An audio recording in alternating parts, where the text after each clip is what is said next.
नमस्कार दोस्तों, मैं आशु गीत आप सभी का एक बार फिर से बहुत बहुत स्वागत करता हूं हमारे YouTube चैनल आशु गीत ट्रेडमार्क एम्पायर में। तो आज की हमारी वीडियो एक अलग और इंटरेस्टिंग टॉपिक पर है।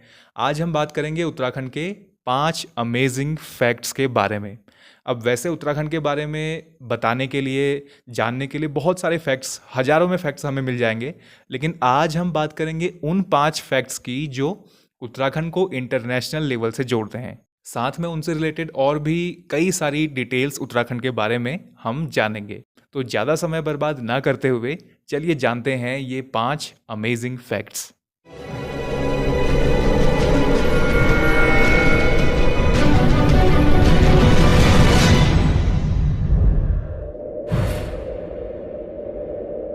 सबसे पहले हम बात करेंगे उन 2 धार्मिक स्थलों की जो उत्तराखंड या सिर्फ इंडिया में ही नहीं बल्कि पूरे वर्ल्ड में सबसे ज़्यादा ऊंचाई पर, सबसे ज़्यादा एल्टीट्यूड पर स्थित धार्मिक स्थल हैं। तो हमारा पहला धार्मिक स्थल है गुरुद्वारा श्री हेमकुंड साहिब। चमोली ज़िले में स्थित ये गुरुद्वारा वर्ल्ड में सबसे अधिक ऊंचाई पर स्थित गुरुद्वारा है, जिसका एल्टीट्यूड लगभग 4,633 मीटर है। हालांकि इससे भी ऊंचाई पर स्थित एक गुरुद्वारा डंगमार साहिब सिक्किम में था, लेकिन 2017 में स्थानीय प्रशासन ने उसे बंद करा दिया। तो इस तरह वर्तमान में प्रेजेंट में हाईएस्ट एल्टीट्यूड पर स्थित गुरुद्वारा है गुरुद्वारा हेमकुंड साहिब। इसके अलावा हेमकुंड साहिब वर्ल्ड का एकमात्र पेंटागनल यानी पंचकोणी या पंचभुजा के आकार का गुरुद्वारा है। इसका ये आकार इसलिए है ताकि सर्दियों में इसके ऊपर बर्फ, इसकी छत पर बर्फ जमा ना होने पाए। ये गुरुद्वारा हेमकुंड से सटा हुआ है। कुंड यानी एक छोटी झील नुमा वाटर बॉडी। इसे हम हेमकुंड लेक या हेमकुंड साहिब सरोवर के नाम से जानते हैं। और इसके दूसरी तरफ यहाँ पर एक छोटा लक्ष्मण मंदिर भी है।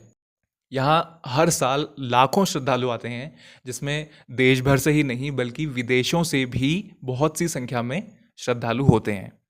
अब हम बढ़ते हैं अपने अगले धार्मिक स्थल पर, जो है तुंगनाथ मंदिर।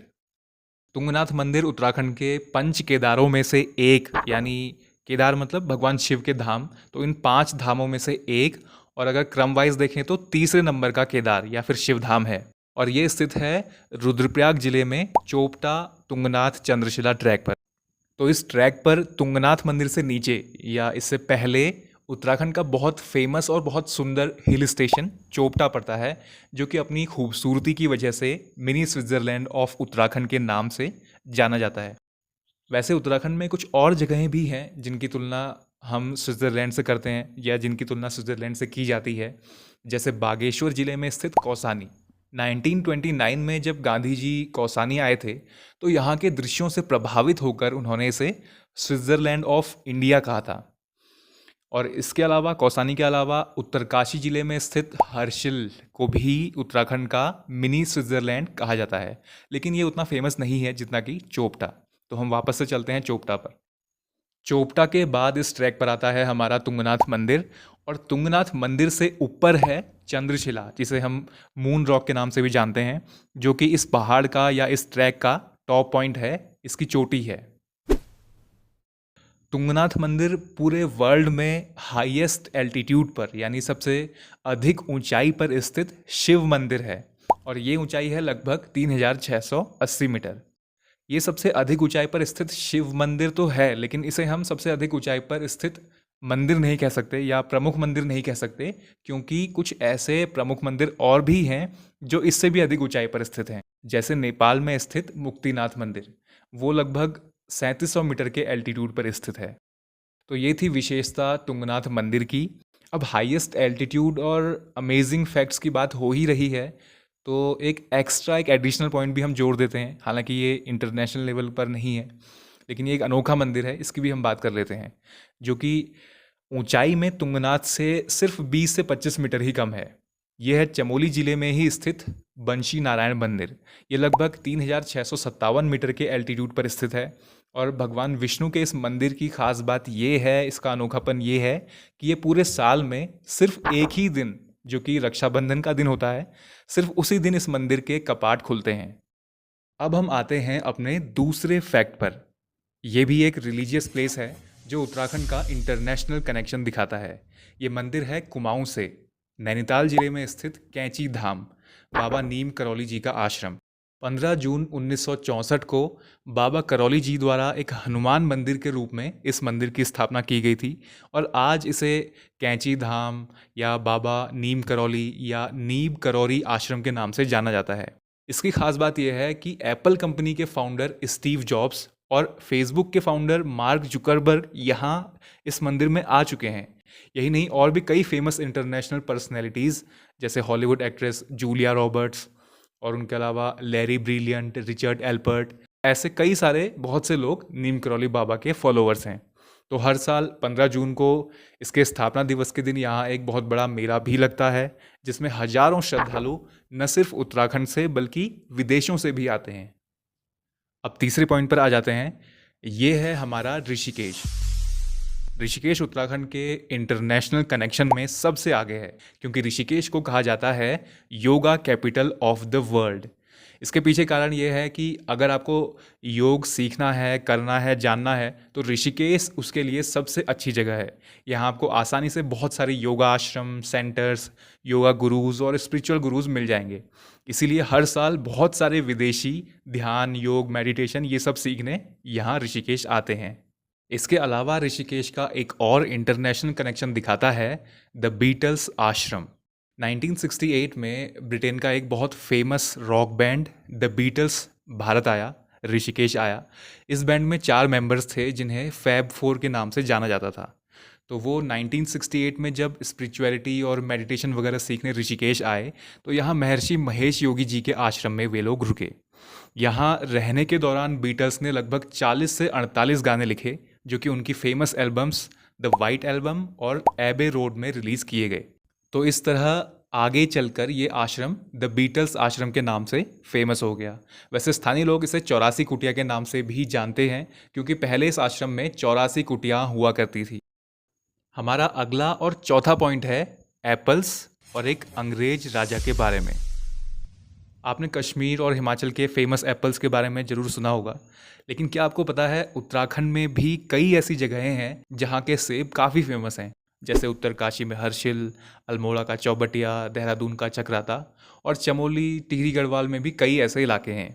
यही नहीं, उत्तराखंड कश्मीर और हिमाचल के बाद पूरे भारत में सेब उत्पादन करने वाला भारत का तीसरा सबसे बड़ा राज्य है। और इसी को ध्यान में रखते हुए उत्तराखंड के सेब को और फेमस करने के लिए, एप्पल के प्रोडक्शन को और बढ़ावा देने के लिए उत्तराखंड सरकार पिछले कुछ सालों से हर साल एप्पल फेस्टिवल का आयोजन कर रही है। पिछले साल एप्पल फेस्टिवल 23 से 24 अक्टूबर को उत्तरकाशी के हर्षिल में मनाया गया था। ये वही हर्षिल है जिसके बारे में अभी हमने जाना था कि इसे मिनी स्विट्जरलैंड कहा जाता है।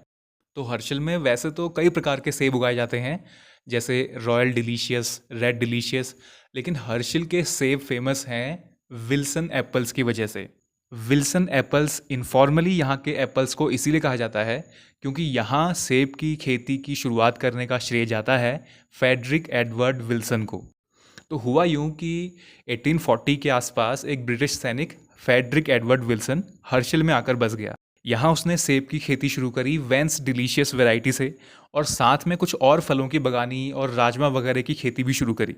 उसने आसपास के गांवों के लोगों को भी प्रेरित किया और उनके साथ मिलकर यहाँ एक एग्रीकल्चर बेस्ड इकोनॉमिक सिस्टम खड़ा किया। इसके अलावा उसने ब्रिटिश सरकार के साथ यहाँ की टिम्बर यानी कि इमारती लकड़ी का भी व्यापार किया और उसका ये बिजनेस इतना चला कि कुछ ही समय में वो टिहरी के राजा से भी ज़्यादा अमीर हो गया और फिर उसने हर्षिल को अपना छोटा सा स्वतंत्र राज्य ही बना लिया। यहाँ तक कि उसने अपने नाम से ये सिक्के भी चलाए। यहाँ के स्थानीय लोग उसे ह्यूलसन साहब के नाम से पुकारते थे। इसके अलावा वो राजा विल्सन और पहाड़ी विल्सन के नाम से भी जाना जाता था। उसकी बनाई हुई कोठी का प्रतीकात्मक स्वरूप हर्षिल में आज भी है। तो इस तरह हर्षिल मिनी स्विट्जरलैंड कहलाने के अलावा एक तरफ अपनी इंटरनेशनल क्वालिटी के एप्पल्स के लिए फेमस है तो दूसरी तरफ फेमस है पहाड़ी विल्सन की वजह से। 2009 में एक स्कॉटिश राइटर रॉबर्ट हचिनसन ने फ्रेडरिक विल्सन पर अपनी एक किताब भी पब्लिश करी है, द राजा ऑफ हर्षिल। अब हम बढ़ते हैं अपने अगले और आखिरी पॉइंट पर। यूनेस्को एक बहुत फेमस अंतर्राष्ट्रीय संस्था है जिसका काम है पूरी दुनिया में एजुकेशन, सोशल और नेचुरल साइंस और कल्चर से संबंधित चीज़ों को बढ़ावा देना, उन्हें संरक्षित करना और इस तरह पूरी दुनिया में एकता और शांति बनाए रखने की कोशिश करना। आपने सुना ही होगा जैसे इस जगह को वर्ल्ड हेरिटेज यानी कि विश्व धरोहर घोषित किया है, तो ये काम यूनेस्को ही करता है। बाकी आपने शायद ये भी सुना होगा कि हमारे नेशनल एंथम को या हमारे प्रधानमंत्री जी को या हमारे नेशनल फ्लैग को यूनेस्को ने वर्ल्ड में सबसे बेस्ट घोषित किया है। ये सब फेक न्यूज़ हैं, ये यूनेस्को नहीं करता। तो अभी फ़िलहाल वर्तमान में पूरे भारत में 38 जगहों को 38 साइट्स को यूनेस्को ने वर्ल्ड हेरिटेज साइट्स यानी कि विश्व धरोहर घोषित किया है। यूनेस्को के अनुसार ये साइट्स बहुत इंपॉर्टेंट हैं, यूनिवर्सल वैल्यूज़ रखती हैं और ये सिर्फ भारत या किसी एक राज्य की ही नहीं बल्कि पूरे वर्ल्ड की संपत्ति है, पूरे विश्व की धरोहर हैं। तो उत्तराखंड में भी एक नेचुरल हेरिटेज साइट है, Nanda Devi and valley of flowers national parks. हालांकि इन्हें एक साइट माना गया है लेकिन असल में ये 2 अलग अलग नेशनल पार्क्स हैं। अब ऐसा क्यों है, आइए समझते हैं। सबसे पहले आपको नंदा देवी पर्वत के बारे में पता होना चाहिए। ये ट्विंस पर्वत चोटियां हैं, नंदा देवी वेस्ट और नंदा देवी ईस्ट।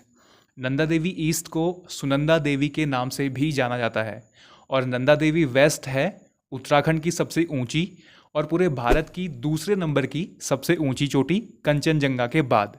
लेकिन कंचनजंगा जो है वो उसका आधा हिस्सा नेपाल में है। तो अगर हम पूरी तरह से भारत में स्थित सबसे ऊंची चोटी की बात करें तो वो है नंदा देवी वेस्ट। 1980 में नंदा देवी पर्वत के आसपास के इलाके को नेशनल पार्क बनाया गया और इसे नाम दिया गया संजय गांधी नेशनल पार्क।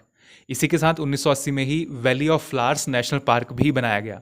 फिर 1982 में संजय गांधी नेशनल पार्क का नाम बदल कर दिया गया नंदा देवी नेशनल पार्क। इसके बाद 1988 में इसको नंदा देवी बायोस्फीयर रिजर्व बनाया गया और इसका कोर जोन बना Nanda Devi national park.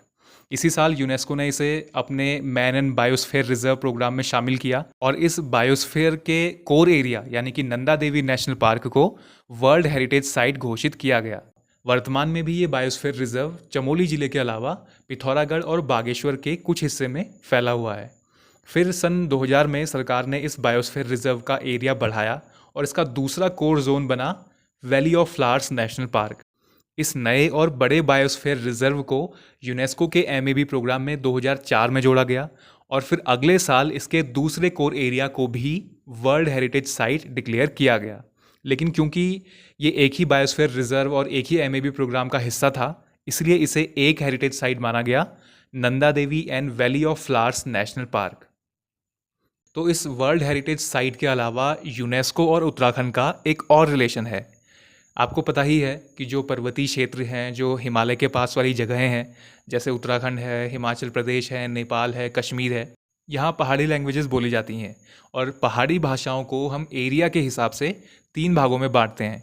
Western पहाड़ी लैंग्वेजेस जैसे जौनसारी, हिमाचली, डोगरी, कश्मीरी एक्सेट्रा। इस हिस्से में बोली जाती है सेंट्रल पहाड़ी लैंग्वेजेस जैसे हमारी कुमाऊनी और गढ़वाली, और ये इलाका है ईस्टर्न पहाड़ी लैंग्वेजेस का जैसे खसकुरा, नेपाली, जुमली एक्सेट्रा। हम बात करेंगे उत्तराखंड की प्रमुख लोक भाषाओं में से एक वेस्टर्न पहाड़ी लैंग्वेज जौनसारी की। तो यूनेस्को एक atlas of the world's languages in danger नाम से रिपोर्ट पब्लिश करता है, जिससे हमें पता चलता है कि कौन सी भाषाएं खतरे में हैं, कितने लोगों द्वारा बोली जाती हैं या कौन सी समाप्त होने को हैं। इसमें जौनसारी भाषा को डेफिनेटली इंडेंजर्ड की कैटेगरी में रखा गया है। मतलब ग्रैंड पेरेंट्स या बूढ़े लोग इसे बोलचाल में लाते हैं, लेकिन उनकी दूसरी पीढ़ी इसे समझती तो है लेकिन बोलती नहीं है, और तीसरी पीढ़ी यानी बच्चे उसे और भी कम समझते हैं। इसके अलावा यूनेस्को ने इस एटलस में भारत की 42 भाषाओं को क्रिटिकली इंडेंजर्ड की कैटेगरी में रखा है। तो ये थे हमारे 5 पॉइंट्स, 5 फैक्ट्स जो उत्तराखंड का इंटरनेशनल कनेक्शन दिखाते हैं। उम्मीद है इनसे आपको उत्तराखंड के बारे में काफ़ी कुछ नया जानने और सीखने को मिला होगा। वैसे इनमें से आपको जो पॉइंट सबसे पसंद आया उसे ऊपर सर्वे में आई बटन पर क्लिक करके वोट जरूर दें, और आपको ये वीडियो कैसी लगी कमेंट करके बताएं। तो फिलहाल के लिए आज की इस वीडियो में इतना ही। मिलते हैं अगली वीडियो में। Thanks for watching the video. Stay connected, stay blessed.